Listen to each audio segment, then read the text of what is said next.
are live. Welcome everybody to the Café Hangout. I am John Pollock. I'm now allowed to speak from Ting. He has very rigid orders when we start this show. And joining us live in studio, Damian Abraham.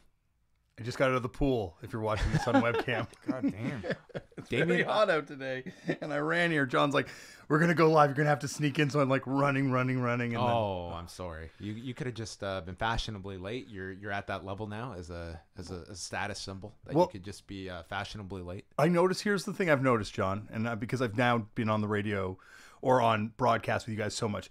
You get looser as soon as the green light goes on, or the red light goes on and the mics are hot. You're like much more casual. Oh, yeah, I had nothing to say before. Way gets way more clamped up. Way gets a lot more strict. We're the opposite. Yeah. So you would have been chill with me sliding in here, but Way would have heard every single thump and crash that I made and hated me all for it. Way's just making sure that the legs support this entire system figuratively, literally, and nothing falls apart, and we have no hiccups.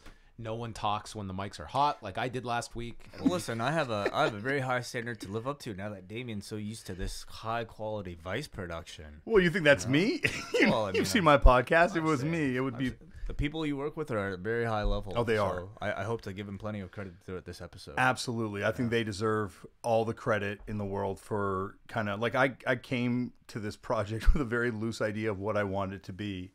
And they made it way more real than I could have ever hoped. I mean, has it been? I'm not going to say the line I'm going to get me in trouble. But to see at a greater exposure level on Viceland in the U.S. I mean, have you?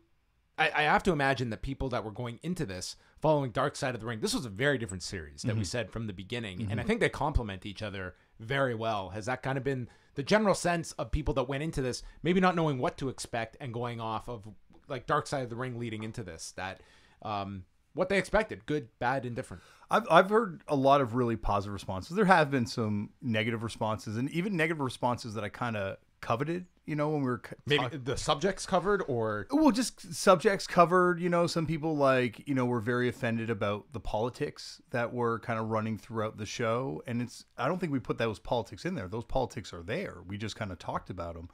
Also, negative feedback from certain older heads in wrestling that might not be up to date with sort of the current values and approaches to professional wrestling. And those are the kind of these public comments, or you've heard from people? Oh, definitely very public, very public. Like right. Jim Cornette went off on his show, and that was like, someone sent me the soundbite, and I was very excited about that. I didn't actually hear the comments. What did he say? He went off on the show, went off on the first episode specifically, went off on the deathmatch episode. Oh. I didn't hear all of it, but I think the fact that we did piss him off with this show shows that we're on the right track. If he was like, oh, this is exactly what I'm looking for, then I'm like, well, I think we're too much like Dark Side then.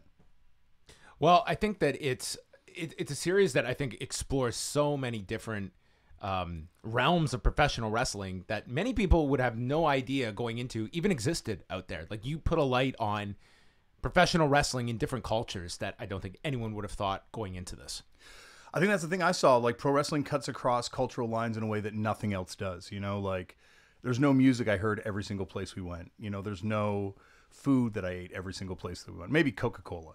I saw Coca-Cola every place that we went. But save that, it was very much, like there were certain things that I saw in certain places, and they would be, visible in other places that we went. But for the most part, pro wrestling was the thing I saw that cut across cultural lines. And that's true. There were tons of places we didn't get to go this time that it's also present in. And like, it's amazing how this is truly an art form, and a global art form, in a way that a lot of music genres aren't, a lot of visual arts aren't, because you don't necessarily need big expensive tools to make pro wrestling happen. You just need two people, some physical prowess, and some imagination, and an audience. If you had told me like 2 years ago, when you're like just pitching the project, that like, you wanted to travel the world and cover professional wrestling as it exists, I mean, I don't know how successful like you would have been outside of Japan, outside of perhaps the UK, outside of obviously Canada, America, and Mexico. But you managed to find professional wrestling that existed like even in the place like the Congo that I had no idea not only existed, but was kind of treated the way it was in such a large subculture. Well, I like, Congo, to be fair, I did not know about it all. That was actually Sarah Wiley who found it out. And it's funny because Vice actually went and did. How was she aware of it? We were looking for stuff about Nigeria. Okay. Wrestling in Nigeria. Like, I knew about Nigeria through Colt Cabana's podcast and hearing about, Sure. wrestlers going over there and having to wrestle Supreme Power Udi and just dealing with this guy that, and just the way wrestling was taken up in Nigeria, I found fascinating. So we were really trying to do an episode in Nigeria, talked to some people there, found out that it was going to not be feasible to do. People were like, yeah, you will not be able to make your episode. So that's still a dream that we want to do maybe sometime in the future. But in researching that, Sarah but just sort of found out about Congolese witch catch. And it's funny because Vice published a photo exhibit out of Vice Japan about Congolese witch catch in 2007. Okay. So, but apart from that, in a National Geographic piece, there was no information about it at the time. And she just kind of, saw these photo exhibits of it, was like, you guys got to go there. And we just kind of went from there and just kind of, that was the one we knew nothing about going in. Bolivia, we knew something about. Nunavut, we knew something about. This one, we had no idea. Damian's going to be here in studio for the entire show, and we will be going through the news. We're also going to preview some of the big shows coming up this weekend that Damian will be free to chime in on. But if you want to call in, 732-800-4423 is the number to call. If you want to chat with Damian or speak about whatever topics you'd like, phone lines are open. You can also Skype us at Post Wrestling if you so desire. Yourself as well, being like front and center on this, What kind of feedback have you gotten? Like, I feel very biased, but I honestly believe that if I did not know you, I think that you are like a terrific host on this series. Thank you. It's like it really comes through and hit me by the end of it. Like, you're just so adaptable and come across so likable. Like, I would not be able to host a show. This is like a show where it's just, you are very much the Anthony Bourdain here, placed in this role that goes to all these cultures, and you essentially become the wrestling fan that is weaved into all these different cultures. You are the constant. Well, at one point, I appreciate that you saying that. And I think at one point they did want to do it unhosted. There was a talk, like I came up with this idea and they're like, what about without you hosting it? I think that would have, like, you personalize it. That's what I kind of think and I personally felt I should do it because I was very passionate about this project, but I think you needed a host, you need, like, that's the thing about that Anthony Bourdain show. You could go around and just interview everyone as a talking head, but you need someone to sell it to By the you. 5th or 6th episode, it's like, I'm traveling with you to these countries. You know what I mean? Like, you've built that rapport with the audience that I'm sure maybe the first episode, hosts can be very overbearing at the beginning, and you have to, it would be like if I was doing a show with someone other than Way. It would be a change. People are very comfortable, and a host is serving that role, and I think you really get to that as the series progresses. Well, I think our hope was to try and find, and this was actually Nathan and Jeff that were like, when we had this conversation about the fact that I was like, it needs to be hosted, was the idea that the host was going to sit out. And you see it a lot in Anthony Bourdain stuff, and I think it's trying to find that balance between a documentary like A Thin Blue Line and then a documentary like Michael Moore's stuff, Yes, like where he's just kind of constantly the voice in that. And I think that's where Anthony Bourdain's stuff found that real sweet spot, especially Parts Unknown, where he's really found that kind of perfect, or rest in peace, but they've really found this perfect kind of sweet spot where the host is there.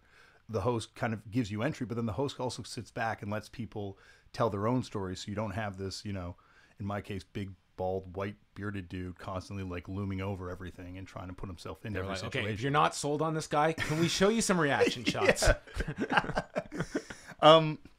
But that's the thing is also, like, I love this stuff, right? So and I found a lot of times You can manufacture that, I think, in these series. Yeah, no, I think that's the thing is also when you're in these conversations with these people where we have no cultural connection other than pro wrestling. So I'm sitting down with someone in the Congo and we just start throwing out names, back and forth of WWE wrestlers and just different influences that they have, different people that they might have seen on the internet, and different people like that have popped up kind of onto their radar.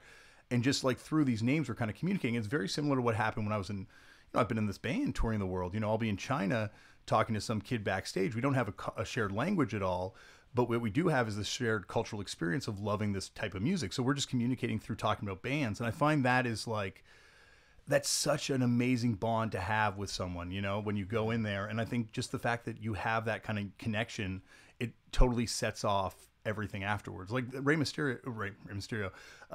Phoenix. First time I met Ray Phoenix, he and I just bonded over loving wrestling. And that was like, I think, where we kind of established like, okay, you're a fan. You're not just some guy who's trying to expose what we're doing. You're trying to celebrate what we're doing.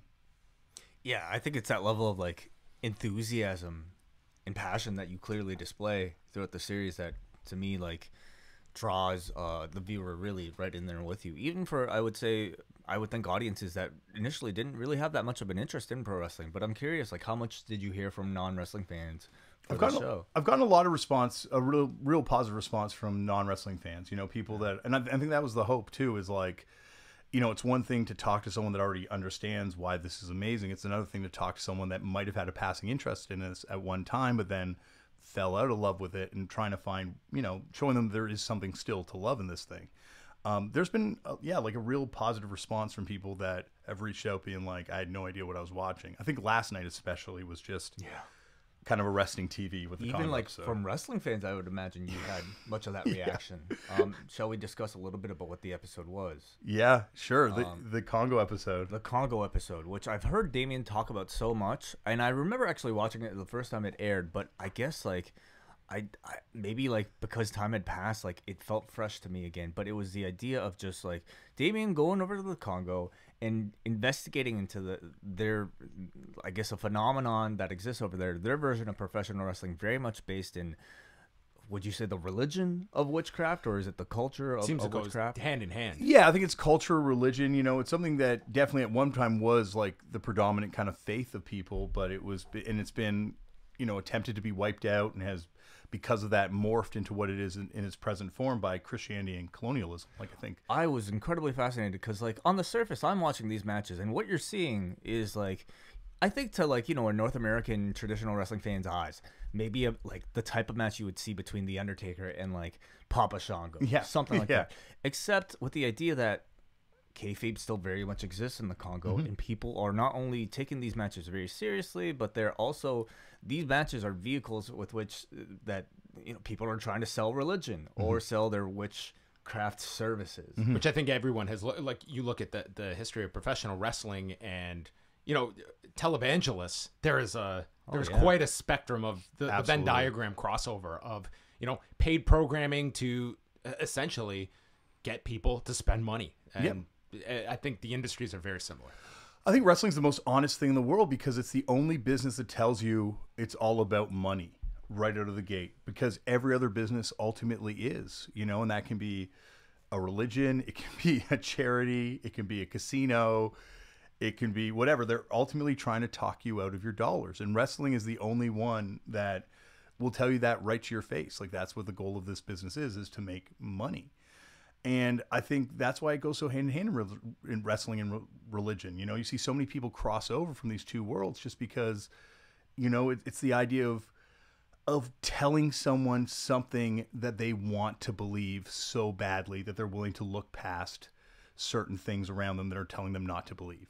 And that's not to undersell someone's religion. Like, you know, I do not disrespect anyone's faith. And I think that's what we really tried to do in this. Like, I never wanted to kind of bring my own cultural biases to what I was seeing. You know, I wanted to try and take it in as an observer and just be like, this is happening in front of me, you know? And it was very intense time. That certainly felt like the truth, because not only were you there to investigate the story, you almost became a part of the story in that, like, they...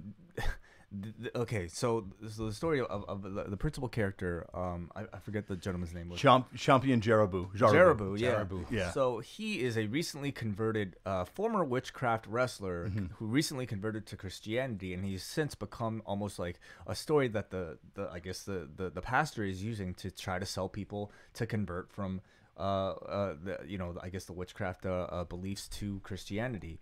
And throughout the course of the interview or your experience, they had you continue to recite chants. Chilabo. Yeah, I had no idea what Chilabo meant at all. And, you know, and you can see me, I keep mispronouncing it. And our fixer never really told me.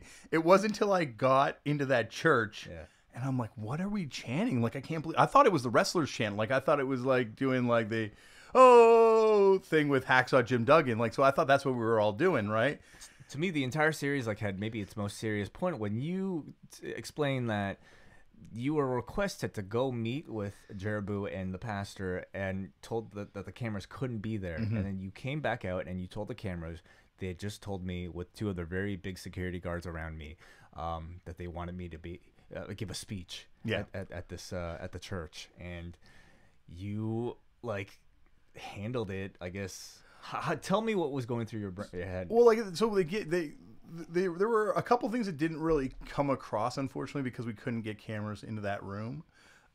So I tried to recount it as best as I could. What happened was they told us, like, hey, leave your cameras in the car. We just want to talk to you inside just about what's going to happen at this church today. And so we walk in, and immediately the security guard, who you can kind of see in that sea of people, he's that guy that looks like a human island in the ocean of humanity walking through. That's one of the dudes. And then the other dude, they stand in front of the door and they're like, you have to give a speech today. And we're like, well, like, we don't really feel comfortable doing that. We're kind of just want to, like, you know, film this. We'd love to interview you afterwards. They're like, no.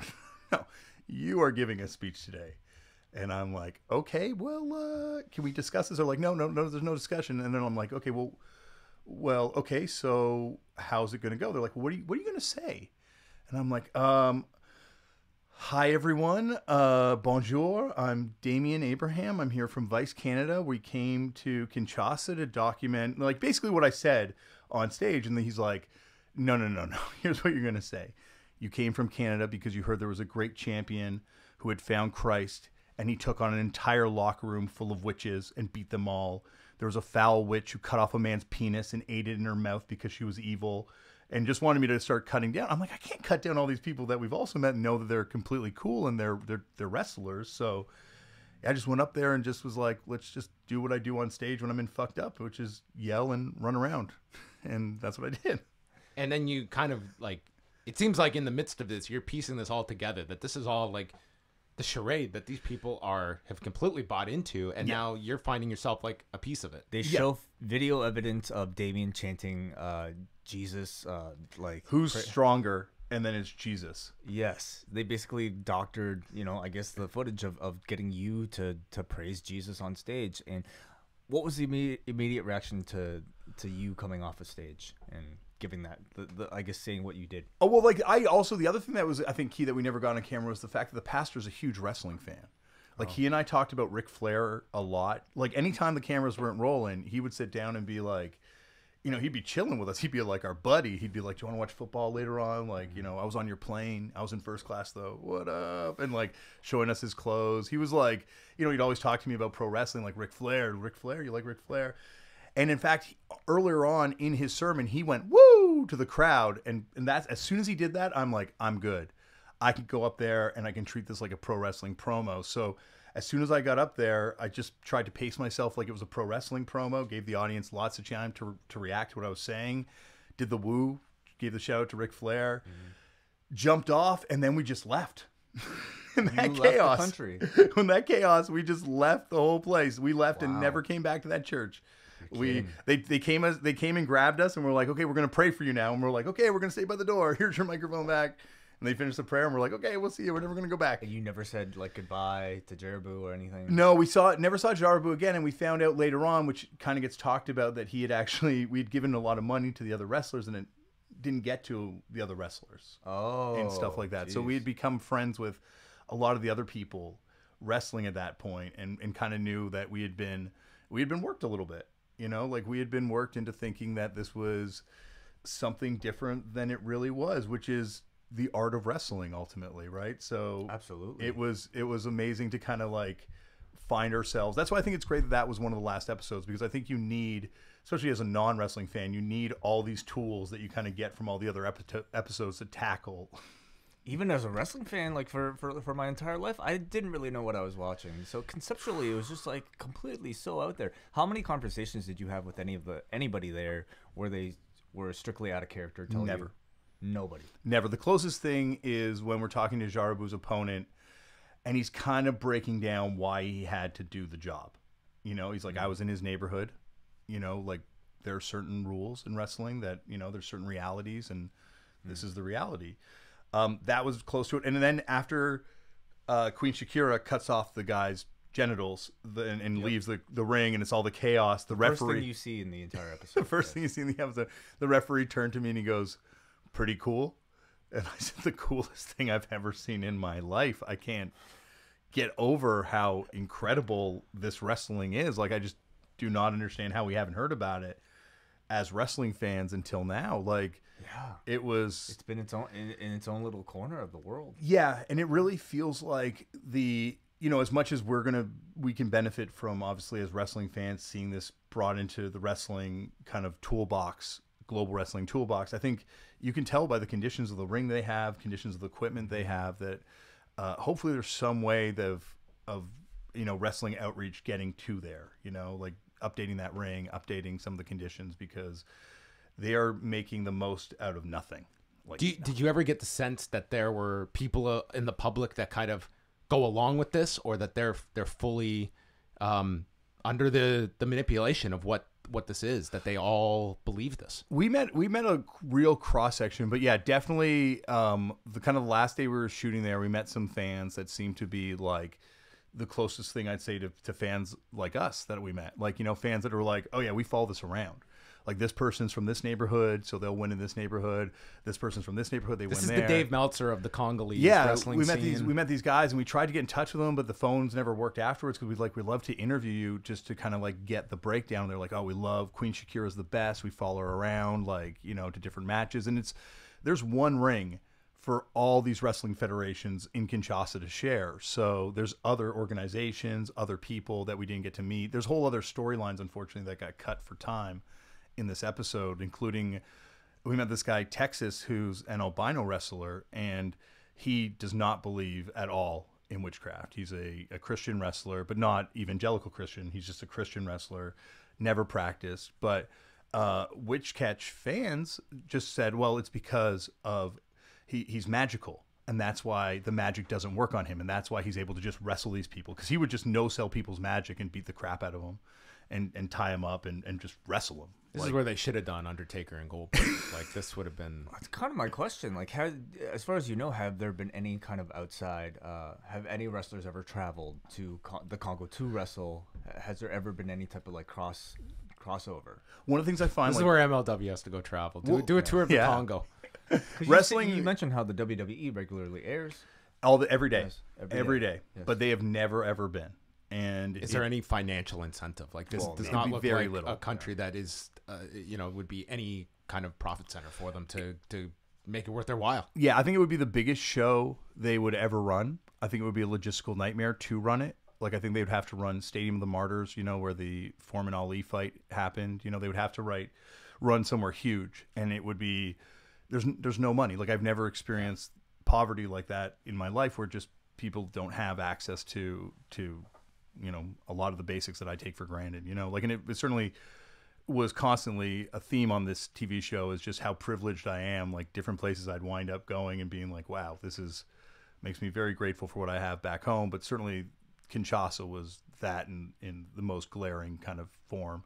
Did you ever feel that as, representing like a media outlet, from North America, that you were ever, that they felt either threatened by what you were going to be exposing to the public that might be manipulated into believing a lot of this, or B, looking at you guys as a tool for their own benefit to kind of push forward?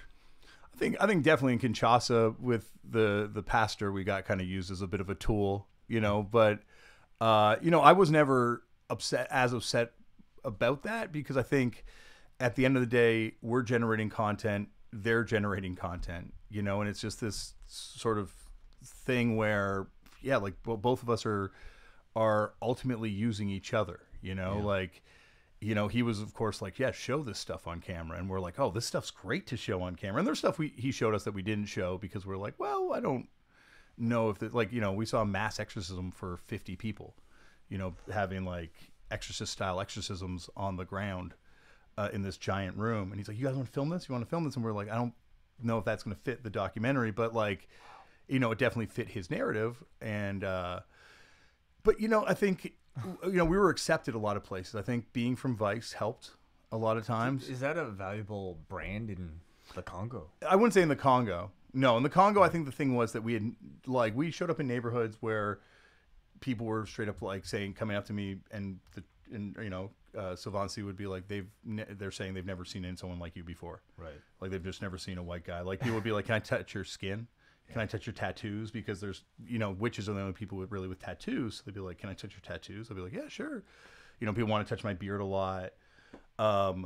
We had cameras, like no one had shown up to film this wrestling. It's not shown on TV there. It's not really documented in any sort of great way. Like we really didn't see any footage of it till we got there. Now there's a little bit more. Vice did another piece kind of between when we filmed and when this aired. Mm-hmm. But still, like we had never, we had no idea what it was going to be like. So I think just by virtue of novelty, we were kind of accepted in a lot of places. And I never felt unsafe walking in these communities. And I felt unsafe when we were dealing with the police and the army in Kinshasa.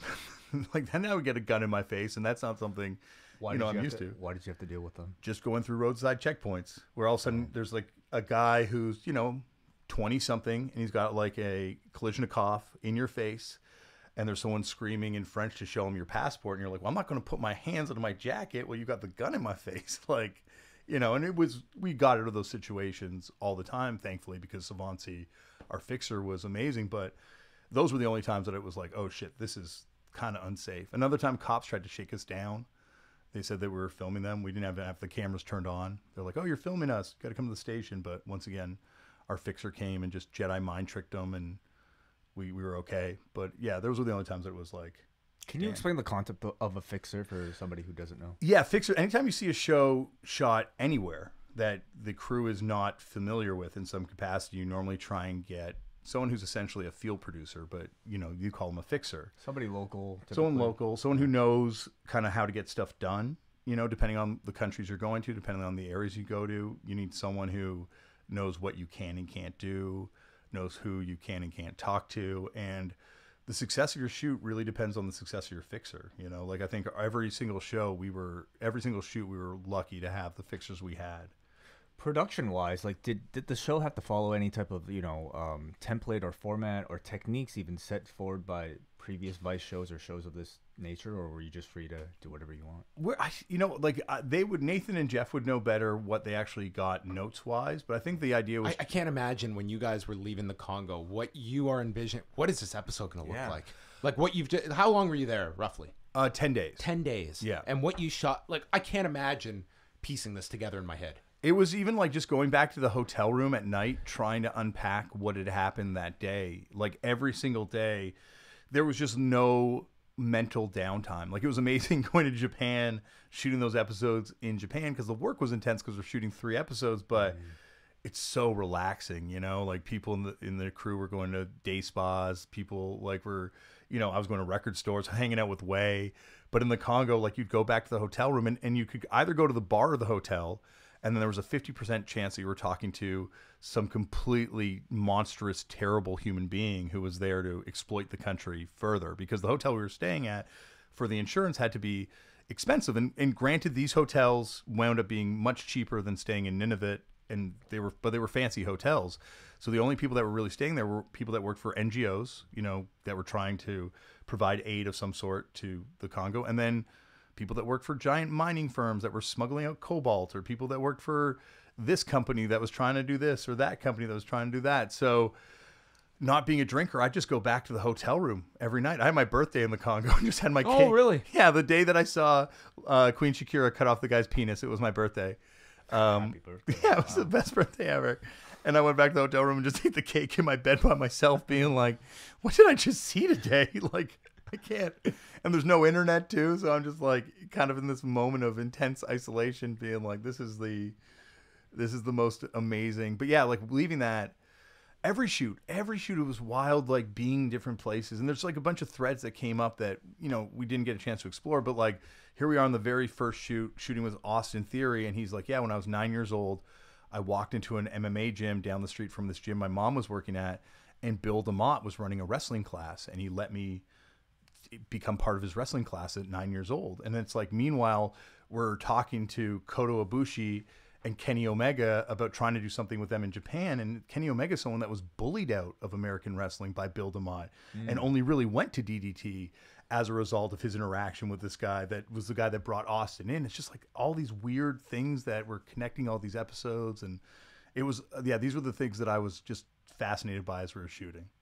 Yeah, that's it's interesting as you have all these shows going on, and the interesting, like, wrestling at its core, it's like it is a small world. You guys kind of expand that, but it's these threads that kind of overlap with one another, where you're going to get instances like that, like you mentioned with Shane Strickland, like shooting another episode and then he's on a show. Absolutely. Well, there's that 6 degrees of Kevin Bacon or 7 degrees of Kevin Bacon.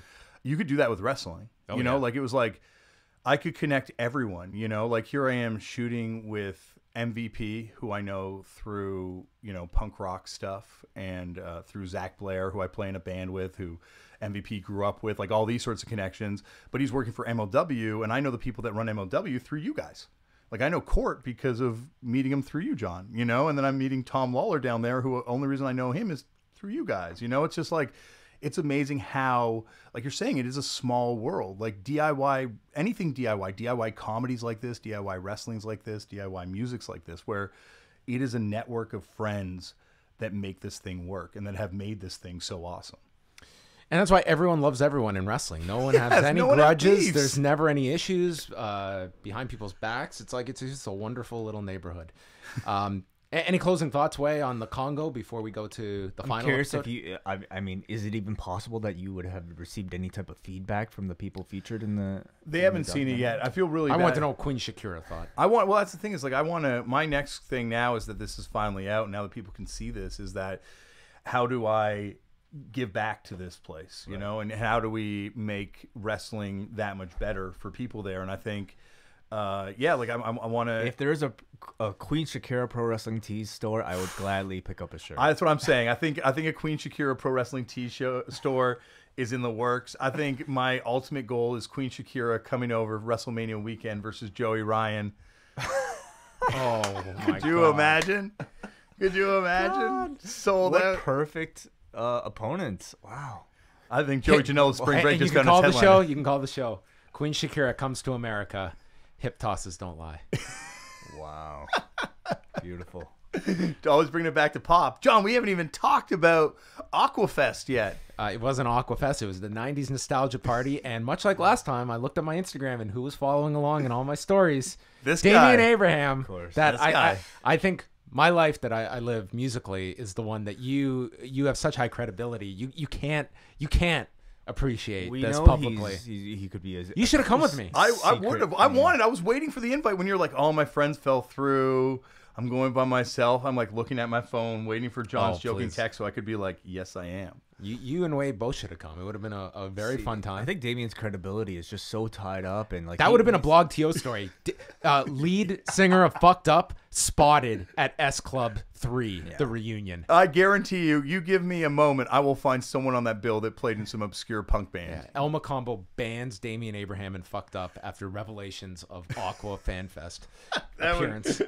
Believe me, that would be the least embarrassing thing that played the El Macombo stage. I'm very curious, actually, from your music side. Have you heard much response to the show? Yeah, there's been like a lot of amazing response from people. Like a lot of actually, like, you know, when you're talking about lapsed fans, a bunch of my friends that were into music that were kind of lapsed wrestling fans are like, no, I'm all back in. Like, this has been really kind of what I wanted to see. Yeah, like, you know, like, once again, like, we didn't make anything. We just exposed people to stuff that was going on and the stuff that was happening. But like, you know, if you walked away from pro wrestling because you were like, oh, I don't really like how they're making Trish Stratus bark like a dog, you know, at that point. I mean, like now more than ever, especially with a show like this, you completely like debunk the myth that the WWE is professional wrestling. It's a far bigger world than what we've seen. Yeah, like it's definitely I liken it to coffee. You know, they're the Starbucks. You know, they are the global brand for this thing, but they aren't coffee. You know, there's lots of other, and I think they're very much like Starbucks in the way they've tried to rebrand this thing that they sell into their own version of it. You know, but there's lots of other coffee out there. Yeah, and it's kind of like a play on like what you explore in this, that you do have these fan bases that it almost is like you're defending a religion now. Like that's what my Twitter timeline is every day. It's just these people that it's not arguing You know, it's arguing philosophy. It's arguing like styles, and that's ultimately what you're seeing is like a lot of tribalism within professional wrestling, just amongst companies. It's like every time I think that pro wrestling as a business is going to get boring, you know, like I thought the AEW versus WWE narrative was already in place. And then look at this Paul Heyman, Eric Bischoff kind of change that came. And all of a sudden it's like, well, how is this going to go now? Like this is now the complexion of this has changed greatly. And now it feels like it's very much shaping up to be a battle of eras of pro wrestling. That story to me, it fed every appetite of what the wrestling audience craves today.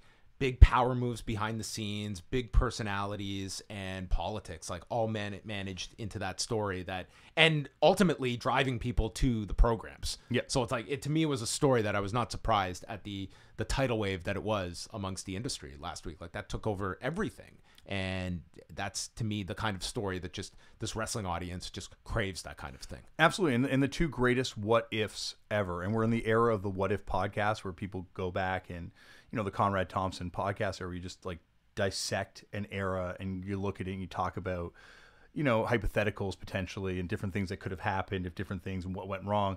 This is the two greatest what ifs in wrestling. Like, what if Eric Bischoff had been with a company that had backed him the whole way through, even though when you actually look at the nuances of what happened, it's a little more complicated than that. And Paul Heyman, like, what if Paul Heyman had not had cash flow problems? Like, once again, it's a little more nuanced than that, but like these two things, like these are the two people that theoretically could have dethroned Vince McMahon. Now, well, the answer to the first what if is aces and eights, and we got we that saw, answer spread out over 3 years. But but I don't know if we're even going to get an answer to the Paul Heyman question because he is working for Vince McMahon. Yeah. That is the major difference here.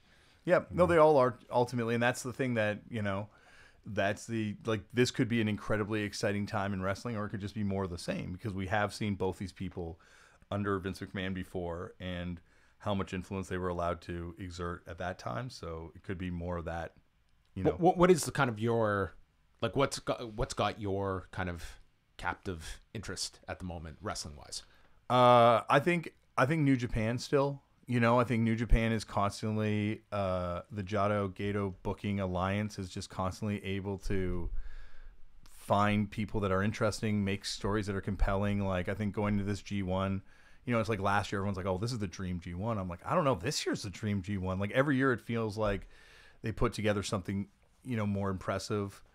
I think I've got to keep up with all of John and Way's shows. Like, that's a must. John and Way. Well, John and Way, like, now are you going to join us for a show? If you guys want me to, I will definitely. Holden and I are going to watch the whole G1 this year. That's our goal. My eldest son is now of the age where he's like, I'm in to watch this thing. Oh, maybe he should join us too. He would love to. We'll find a fourth microphone. Is he a WWE fan? Not really. Like, he tries. It's hard because there's none of his friends are. You know, like it's like our friend Mike Murray. He's in Dallas right now, and his two daughters are like they're going to the G1. Like, they turned into a family vacation, but they're going to the G1. They seem like they're way more into New Japan than any WWE or any other like they are big like LIJ fans, and it's interesting. It's one thing to hear people like of our age that are following New Japan more heavily now because it's accessible. It's quite another to see how that's coming onto the radar of teenagers and lower. Yeah, no, it's got to be a new product, you know, like it can't be anything that appealed to even us, you know, like the stuff that's going to appeal to this generation. It's got to be something new and different. And maybe it's New Japan. Like, maybe that's finding something that's closer to what they're looking for as far as wrestling goes. I find with him, you know, it's fun to watch it. Like, you know, like the way they construct the matches, the way that the stories are told by these two athletes in the ring, it's something that they can engage with. I find it really fascinating because, I mean, what you're describing as very new and something that might appeal to a child is not necessarily anything that's risque or, like, you know, edgy. It's something incredibly traditional, which is what I think the New Japan product is. It's traditional professional wrestling, but done really well, and obviously in a modern wrestling style. But there's no concerns, obviously, about showing him anything within New Japan that might be deemed too inappropriate. There's like the odd thing where I'm like, oh, that's something we got to talk about. But like, for the most part, no, it's like cringe free kind of viewing for the most part. Yeah, we don't. I guess we don't have the cameras following Maria Kanellis Yeah, to the ring. exactly. Although we don't have our shortage of them in terms of their shooting of certain females. Exactly. Like there are some stuff that has to be explained to him, but as far as like a show, there's a lot less embarrassing stuff, I find. It's changed though. Is Holden watching any of the wrestlers? He watched a couple of the episodes, definitely not the Congo. But, I felt like there were certainly a few of the episodes that I think appealed to him. How about the episode with the Exóticos, which is the actual finale? The finale, no, he has not seen this one yet, which I think is an episode he could totally watch. And I just think it's a lot of it's in Spanish. So the Spanish ones he has. Is the most likable person in these 10 episodes not Joselo? Joselo's amazing. He was awesome. I thought he was great. And especially to take him to the shows and how he just took them in. And I mean, it's really off-putting to hear crowds chanting like the remarks that they did. Yeah. And it's clearly jarring to you, but not so much to Joselo or even some of the performers. Like it was Polvo de Estrella, who it just seems like I'm not offended by these remarks. I'm not going to change their mind. They're not going to change my mind. It's almost just accepted. And, I'm sure there was within this generation of fans that heard chants like that at wrestling. If that were to happen today in any major show in the US or Canada, those people would be absolutely scorned and thrown out of a show. Absolutely. Well, I would say in major markets, in the East Coast and the West Coast major markets, I think there are probably places that sort of behavior still carries on. I'm sure it does, but I would say on any kind of major level, like that chant would just not be tolerated. No, definitely not. And and it's something that I'd heard before filming the other Lucha episode, just as part of, but it's just a huge Mexican sports chant. Like it became a huge deal with the Mexican football team in the World Cup that their fans kept chanting this, and they were like, "We are now going to penalize your team for you chanting this in the crowd," because it's just such a component of like Mexican fan culture. And I think that was the thing. As soon as I found out what it was shocking to me, but it's something that once again Joselo has had to put up with his entire life, seeing this, and that's why he wasn't a fan of wrestling. And I think it wasn't until he met Estrella that he found someone that he could be like, "Oh no, you are the real super gay. Like you're doing exactly what I was doing, but in wrestling. Like you have the power to change this thing." For people who haven't seen the episode yet, we were talking about Body slamming homophobia in Mexico is the title. Yes, the concept of the exotico, which traditionally, I guess, in lucha libre is, I guess, your very stereotypical, homosexual wrestler. Yeah. In many cases, though, not just characters that are portraying homosexuals, but actually homosexual. And, well, historically, it wasn't. Okay. Like originally, it was just used to mock gay and effeminate men, and it was just someone playing like a very exaggerated, hypersexual villain. Like you were always the rudo. Like we see in North America, traditionally. Definitely. Yes. And like I think the most famous example of an Exotico character is Goldust. Right. Like the Goldust character, Goldust was working in Exotico, and it's funny talking to Polvo just about how much of I guess almost like an admiration he has for Goldust, and how like what an important character Goldust was, even though they started around the same time, but just like very indebted to Goldust as a character. Yeah, and it's interesting historically. Prior to the term homosexuality, it was known as mind games.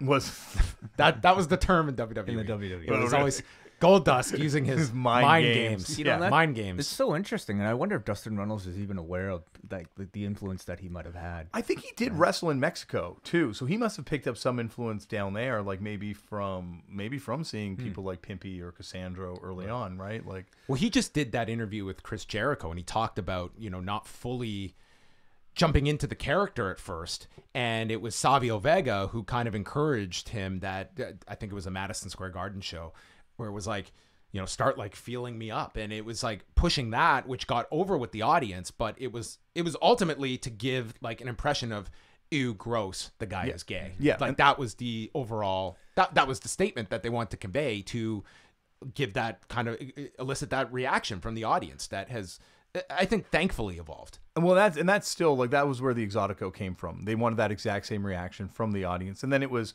a wrestler like Cassandro that has been featured in a lot of documentaries, was living in San Antonio at the time, so really we couldn't find a way to put Cassandro in the documentary, but there's certainly a space for Cassandro to be in this documentary. Cassandro worked with Pimpy a lot very early on into both of their careers. But it was Pimpy and Cassandra fighting for this to be a space, and other exoticos as well, for gay men to be open with their sexuality. And now, obviously, it's evolved to a much more complicated space now that you have wrestlers like Estrella, who's a luchadora, but not recognized as a luchadora, still being forced to wrestle as an exotico. Yeah, and stating it's an interesting fact. Like we hear the term exotico, and the fact that some just wish they could just be identified as a luchadora and not have to have this term that defines them as a wrestler. That becomes the all-encompassing trait. Yeah, no, I think it's very much like a. Like there are certain wrestlers that I'm sure embrace the term deathmatch wrestler, but they're wrestlers that happen to wrestle death matches, as Jimmy Lloyd says in that deathmatch episode. And I think very much with the wrestlers we met down there, they're luchadors or luchadoras that are wrestle as exoticos, either by choice or by that's where they've been kind of forced to be. I love the old footage you got of Pimpinella from like the early days, like just doing dives and like that. That was really cool. Pimpinella, like that was. People ask me all the time, like, who was you most starstruck to meet? Pimpinella. Like, that is someone who, obviously, I didn't grow up with Pimpinella Escarlata, but, like, becoming a fan of this and then kind of studying it and just realizing the importance of Pimpy. And here I am just hanging out with Pimpy, like, all day. Like, it was just very surreal. Like, that was an amazing experience I will cherish. It's funny, too, because there was one other story beat that was supposed to be in that episode that got cut. We were supposed to do a whole thing with Maximo about a straight luchador who wrestles as an exotico. And he's the only exotico at the time in CMLL, because CMLL wouldn't have actually any exoticos in their company. And just that here's the most popular exotico doing, for lack of a better term, and I've heard this term used, but gay face, like someone who's playing, a gay character rather than being a gay person, obviously playing with whatever they want to play with. And it was... But him and his family decided to smash Ultimo Guerrero's car the night before. Oh, man. And so that's when that whole incident occurred. Yeah, so we were actually sitting outside the CMLL office as he's upstairs getting fired. And he's like, I don't think I'm going to be able to film with you guys today. And we're like, yeah, I don't think you will be either. That was a separate episode right there that you could have potentially gotten. There was a lot of other times where there were other moments where it was like a choose your own adventure. It's like, do we follow this and does this become the episode, like Nick Gage showing up and doing an invasion at CZW, or Maximo destroying a car? There were a lot of other potentials. The thing with professional wrestling, you can go into an environment with one story idea, you could leave with 3. Absolutely. It is still the most amazing fertile place for story. Like it's just any place where you have artists that have to sacrifice to make their art. There are great stories, and wrestling, there's no greater sacrifices that are made by artists, I've found. Yeah. How much similarity did you kind of like draw from your music background when you're going through all this stuff? Obviously you are the punk rock pro wrestling connection man, but like in traveling the world and seeing all these different genres of professional wrestling, like what were some similarities that you discovered between the two cultures? They're very similar. Very, very similar. The difference is like, and I would also lump comedy in this too. Like, that I think that's why musicians and comedians and wrestlers get along so well. The difference is though that wrestlers, their tool of their trade is their body. So at the end of the night, I'll come home, my throat will be sore, and maybe I've thrown myself on stage a little bit around, so I'm a little banged up. Everything they do is going to bang them up. So they're carrying this around with a lot more pain. But just also there's obviously great, huge rewards and success and fame, but there's also just below that, like on a razor thin line between the two, kind of hand to mouth subsistence, which is what a lot of wrestlers and a lot of musicians kind of, are able to, apply their art by living like. So yeah, no, there's a lot of similarities between the two. And I was also amazed how many people, once again, I'm a big fan of the punk wrestling connection, but how many people in wrestling just wanted to talk about music and anime. Those are the two most popular things in the pro wrestling locker room. As you look at a character like Sonny Kiss, and once AEW gets to television this fall, do you think that is a character that is going to elicit these kinds of discussions about doing, the trademark spots, like, putting the ass into Tommy Dreamer's face in the Battle Royal, and certain stereotypes that character conveys, and how that's going to be handled, especially on national television? And this kind of goes into a lot of the kind of like as a wrestling fan, you kind of just see it for what it is and don't really look at how this is being viewed to the outside world.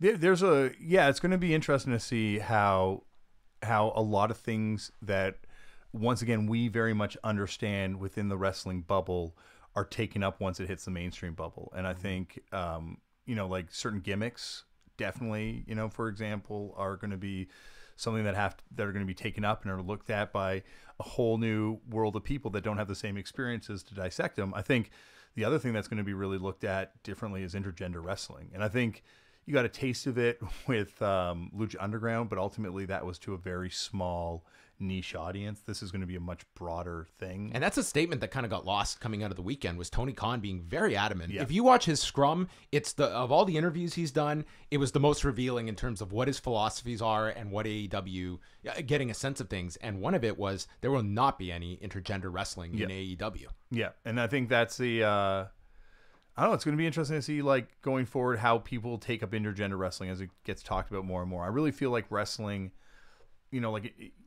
obviously this could be proven totally wrong, but it does feel like it's going towards something big happening, just in general, like another mainstream kind of moment for pro wrestling.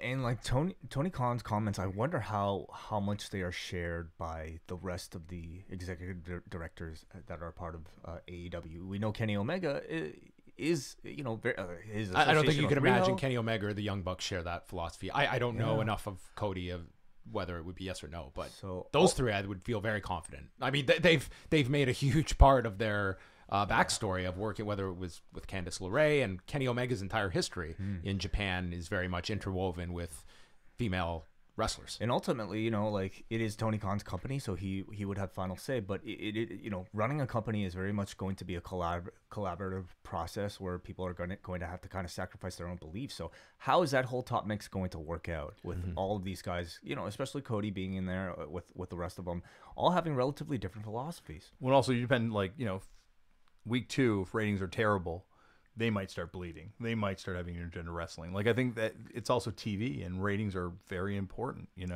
And if this is a clear indication we are not going that direction, how does a WWE necessarily respond to that? We have seen the WWE this year flirt with intergender wrestling before going all the way with it. And it seems like that is probably a topic that it's not dismissed outright because we've teased it. And let's be honest, that Nia Jax Randy Orton spot got over in the Rumble. Are they going to explore it further? I mean, it's something that ultimately, and like I'm neither pro nor negative to it. I think that there's instances where I have not liked it in Lucha Underground, and other times when I think it can come across very effective. Yeah, like I once again, I've seen it live, and I've seen it with a bunch of educated wrestling fans, and then I've also watched it on TV with people that have never seen intergender wrestling, and just to see their reaction to it is telling. We got a phone call here for the Café Hangout as we let our host put on their headset. Caller, what's up? Good afternoon, gentlemen. How are you? Oh, This is the legend Damian, from New Jersey. you have the privilege of talking to Brendan. I've heard you many times on the show, my friend. How's New Jersey? Oh, it's wonderful. I'm a fan of your the series on Vice. It's tremendous. Thank you very Thank you much. for producing. Hey, happy 4th of July, Brandon. Oh, happy Canada Day as well, right? 3 days late, but yes, we'll take it. How old is the country today? 243, Brandon? I would imagine pretty close to that. Are you going to watch the Trump military parade? I'm not. I don't think I will be. I don't think. It's blacked out here in Canada. Yeah. Question, Damian. Why were you wearing that shirt in the Congo, man? Because it made me very humid. Watch The pink shirt? any dress shirt. I felt so arid and humid. The Congo wasn't bad. The Congo was fine. I think if you'd seen the Exótico episode, there's that moment where Povo hugs me after his match, and I think I was sweatier than he was. Because Acapulco looked very hot. Acapulco was very hot. It was hot and humid. Japan was incredibly hot when we were in Japan. Have you heard how hot it is in Sumo Hall in the middle of August? No. Yes, WH has more than informed Oh, us. I've been listening to the podcast. It's literally, I think, been every show he's brought it up Sumo Hall and how hot it is. It's my favorite, go-to. I went to Sumo Hall and I did not take off. I was wearing a full New Japan tracksuit like an idiot, but I did not take it off the whole time. I did not find the air conditioning was terrible there at all. You know, I will challenge him on the Stardom audience, and I will challenge him on the air conditioning at Sumo Hall. Was that it, Brandon? Damian shirt? Real quick, I popped when that Tasker hit that dude with the heel when he fell backwards. It felt like when the Undertaker hit Kane with the Thunderbolt in the ground. I thought that was pretty funny. It was a Hadouken. He fired the Hadouken right at him. It was a Jesus. That was that when I watched the videos of them and I talked to him about pro wrestling, I understood a lot more what was going on. I think it's probably true of the American, and also a lot of people have been like, oh my gosh, how can they believe this stuff? How can they believe this stuff? It's like, if you're raised with a culture around you, you'll believe some crazy things, like, John and I were both raised believing in virgin births and resurrections of the dead and stuff like that, which, when you take it out of context, sounds a little weird. I feared for your life when you jumped on the stage like that. I did both times I've watched the episode, and I knew he was okay after it, and both times I was like, this is the end of Damian. I knew if I was in the crowd, I knew if I went back to his private quarters, I might be fucked. But I knew if I stayed in the crowd, we were okay. I thought you were going to crowd surf. That would have been epic. No, then I would have broke some poor person's arm, and then I would have had to answer for that. No, I knew to keep it nice and safe with my crowd interactions. All right, that's all I got. I love you guys. We love you too, Brandon. Thanks, Brandon. Before we wrap things up, I do want to go through quickly the cards that are coming up this weekend. We've got the G1 kicking off on Saturday night. Are you going to be watching this weekend, Damian? Yes, I am. I'm not going to be watching it as it goes live because I promised my son we could watch the next morning. We have, I'll just run through the whole card. Underneath, we have Roppongi 3K against the Gorillas of Destiny. Jeff Cobb and Ren Narita against Shota Umino and Tomohiro Ishii, which should be a lot of fun. Hiroki Goto and Yoshihashi against Jay White and Chase Owens. Six-man tag with Tetsuya Naito, Shingo Takagi, and Bushi against Juice Robinson, Toru Yano, and Jushin Thunder Liger. And then we get into the tournament matches. I'm going to get your predictions on the first night. Will Ospreay versus Lance Archer. I think Will Ospreay. Evil versus Bad Luck Fale. Bad Luck Fale. I think they'll give him that one. Oh, no, Evil is probably pretty popular in America. Evil. Sonata versus Zack Sabre Jr. I got to go with Zack Sabre Jr. Kota Ibushi versus Kenta. Kota Ibushi. I think this match is going to be... This is a very important match for Kenta. Absolutely. And then the main event, Kazuchika Okada, Hiroshi Tanahashi. Do you think they do the time limit, or are we getting a winner? I feel we're getting a winner. I think we're getting a winner, and I think it's probably going to be Tanahashi. I could see that happening. It's a good moment. I forget what I said. On the Have you made your predictions? I have not. I'm waiting to do that. It's actually a little bit involved, so I'm gonna sit down probably for a full hour, think about every single match. Do you think Kenta's gonna win? I think they don't. I don't think they give it to Kenta his first match. I think Kenta's gonna win. I think he is too on this one. I think he he wins needs his first match in. Okay, I think it's gonna be amazing. That one is the one I'm most looking forward to. Mm-hmm. I think that they, just for the story purpose of it, I think Kota Ibushi should be selling the neck and making it seem like he is not 100% going into this to get the maximum value, and then you see him have to conquer Naito at the end. Do we have time for one more phone call? Yes, absolutely. Caller, you're on the line with Damian, John, and Wei. What's going on, fellas? This is Joe from H-Town. Hey, Joe. Hello. Long time, first time. Oh, it's great to hear from you, Joe. Are you ready for UFC on Saturday night, or are you watching G1? Probably watching UFC. I wanted to go to Dallas, but we got a trip planned for California, so I need every penny I got for that trip. But I'll be watching UFC probably. I had a couple of questions. I'm not sure if you guys heard about Booker T.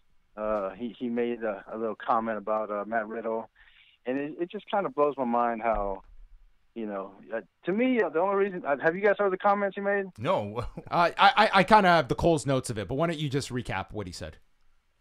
Yeah, Matt Riddle had been, complaining about and making comments about Goldberg and after that match, and then kind of like as a rebuttal, he kind of said, Matt Riddle, I've seen him work, and he needs a lot of work, and I don't know why he's talking about anybody if he needs that much work. And that's just kind of like, come on, man, have you seen Matt Riddle and seen what he's doing? Like, he's going to be like a Hulk Hogan type of star in WWE, and I just kind of felt like he just made those comments just because Riddle made the comments about Goldberg.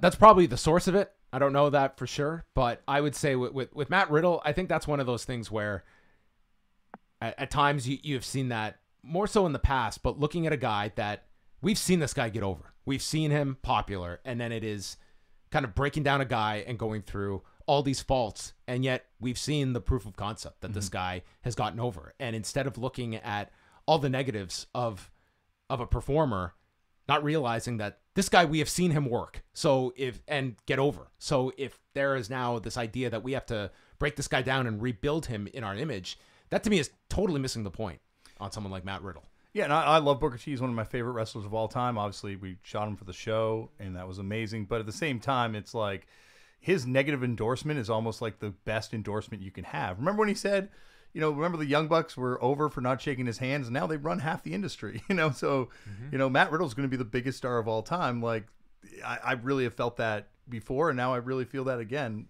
with this Booker T negative endorsement. I also see it as just, somebody defending a colleague, somebody of his own generation from, what can be perceived as somebody who has not been in the industry as long nor as accomplished as somebody like Goldberg, from publicly criticizing. And I think you can argue whether or not Matt Riddle was right to publicly state something. I think the guy did it with the intention of trying to do his own angle that he was certainly encouraged to do. But yeah, I thought it came off badly on his part too. Mm-hmm. Yeah, for a guy that legitimately went out there. Bill Goldberg is not a guy that is just going out there to just dog it and take a paycheck. He takes this stuff really seriously. He gets in shape. Came in to have a great match and got messed up really early in the match. It's really hard to fault a guy getting a concussion. So I thought that it was, he came off badly too. I would love to see in his prime Booker T versus in his prime Matt Riddle in a pride fight, though. I think that would be an insane fight. Booker Pride fight. Booker T fought. Remember when Booker T fought Dave Bautista? Oh, that's right. He is 1-0. Yeah, no, he's got. There's a bunch of crazy stories about him being legitimately super hard. So I'd imagine. But more training too. He's got a little. That's a dream fight. Both those guys big. They'd have big reaches. Yeah, there was a period Batista was incredibly unpopular in that SmackDown locker room, and that was kind of the climax of it at this commercial shoot where they got into a fight, and from all accounts, it was Booker T with his arm raised at the end of it. Do you have another question there? Yeah, Damian, I'm loving the show, man. I haven't caught last night's episodes, but I'm really loving it. Hopefully, we see more of that in the future. And one last question before I go: why in the world is MJF and Shawn Spears tagging on the same team at the next AEW? That's just, I don't understand that. It kind of makes no sense that, on the same show, they shot an angle between the two backstage that it almost seems like it's tailor-made to spin those two off. And, in watching, I don't know if you've seen the latest Road to Fight for the Fallen, the best show that is out there right now on wrestling.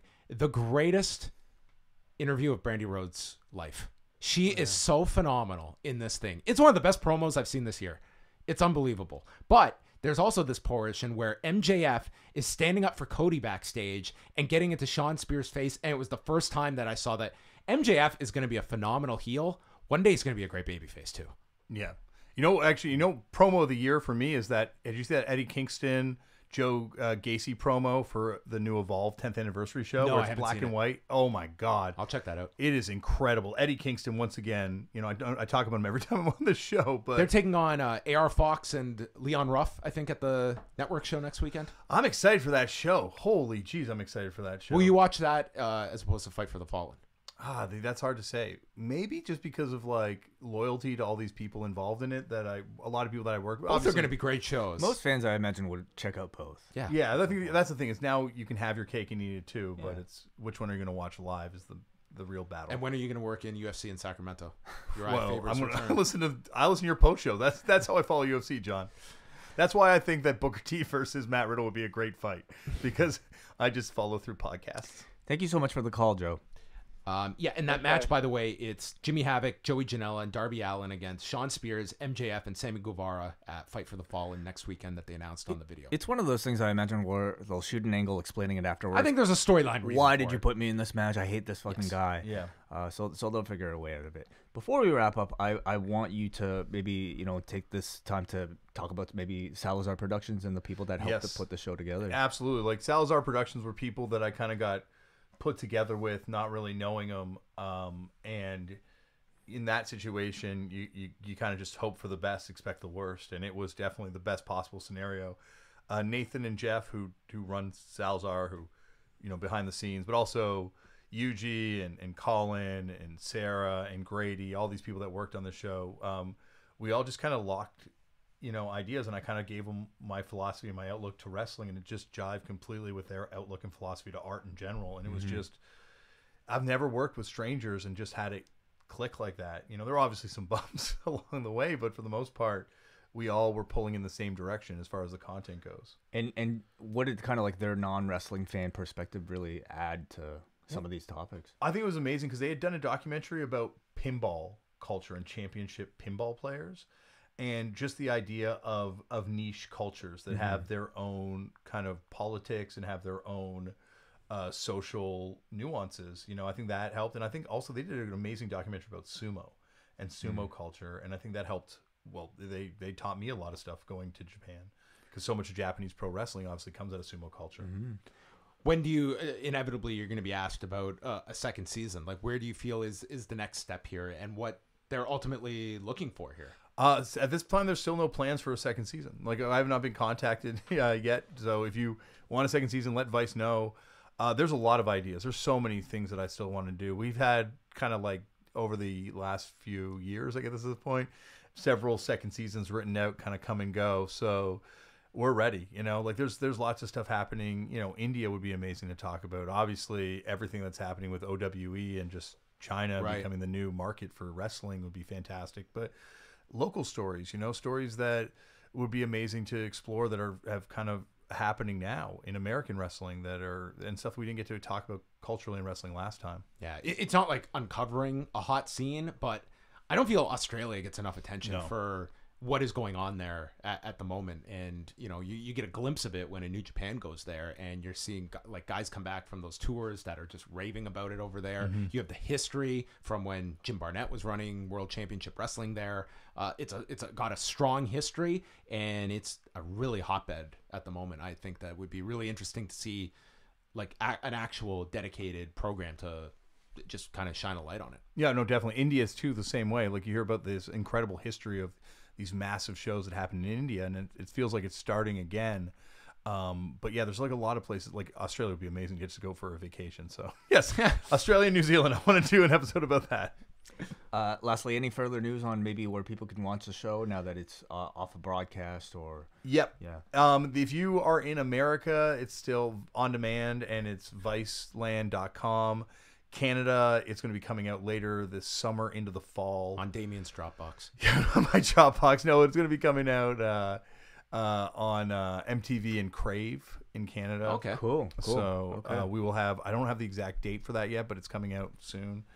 And just going forward, we're going to have more release dates around the world coming out. And I'm just blown away. And once again, thank you to my team, Post Wrestling, for always believing, always supporting. I'm so happy like this day finally arrived, because there's just like a whole year where we didn't know if this show would ever would have just gotten lost. It feels so weird because you guys were there for the whole inception of the first documentary to the first shoot for this documentary to being in Japan with you, to doing all these post shows all these years later. Just it feels like, I just once again appreciate my family. Thank you for the time. Well, that's going to wrap up everything, folks. We will be back later on Friday. We are going to have a new Ask Away, taking all your mailbag questions for the month of July. And then our G1 coverage begins Saturday night after the card from Dallas. Way and I will be live. You can tune into that if you're a double, Ice Cap, or Espresso member of the Café. And lots of shows this weekend. A double shot of Cruel Summer from WH Park. Sunday night, I'll be here with Nate Milton chatting about the Slammiversary card. And all of that can be found at postwrestling.com. Follow him at Left for Damian. Go tweet Viceland. Tell them I want seasons 2 through 20, and send Damian across the world and anything else. Also, last minute run-in 7:10 show where I'm going to give Brady his first dab. I don't even know what that means. Huh? Yeah, Brady and I were talking about we're going to do a 7:10 show. A 7:10 show. Yeah, 7:10 is the What is that? It's like the 420 for it's like the Orthodox 420. But What? you do dabs. Oh, July 10th. Yeah, July 10th. Oh. So And by Brady, you mean Braden? yeah. What are you doing in the show? I don't know. We just talked about it, and so you know. What hour of All the right. day was this discussed at? I was late. We were both. Oh, the brain won't remember it. Well, So you're gonna have to refresh. We've talked about it several times, but I'm putting it out in the world so now it becomes real. Okay, he's a forgetful at the bombshell. best of times. So in the That's middle of the how- night, that's usually when he calls WH Park randomly. Really? Oh yes, yeah. There's been strange hours of phone calls. I couldn't imagine. That's like I could not imagine he'd be very like happy to get a drunk call. I don't know. I don't think he is. I don't think he is.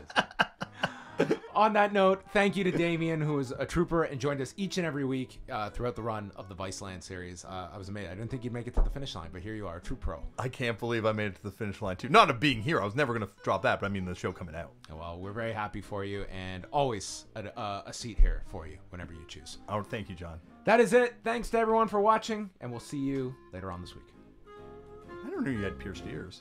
Yeah, when I was 17. I got 3. I just noticed that right now for the first time.